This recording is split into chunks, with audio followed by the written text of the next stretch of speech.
Jesus says, this is what I do. When the church neglects its calling, the great physician won't stand by and allow it to persist. See, that's one thing that Hebrews chapter 12 tells us.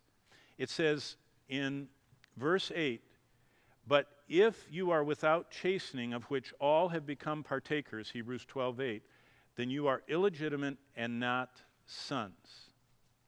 Do you know what the mark of sonship in the Gospels is? That if we are truly in God's family and we're acting like we're not, if we're born again and profess to be, and yet live in sin, if nothing happens to us, Hebrews 12:8 says, if you are without chastening. What is chastening?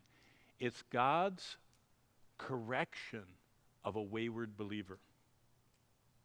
Did you know he corrects wayward believers? Look at chapter 2 of Revelation. You can see it. It's going to come. We're going to cover this whole church.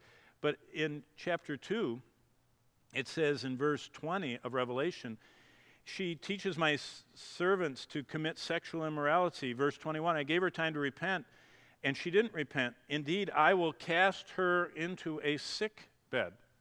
Have you ever read about the Lord's Supper in Corinth?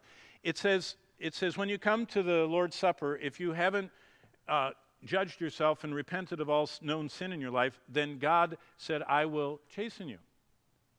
And people in Corinth were coming to the Lord's Supper dirty. And it says in 1 Corinthians 11, some of you are weak, some of you are sick, and some of you are dead. Did you know God says, I will not allow a Christian to persist in unrepentant sin without chastening them? He chastens right there in chapter 2. He says, I will cast her into a sick bed, and those who commit, I will kill her children, that all the churches may know that I am he who searches, Revelation 2:23, the hearts and minds.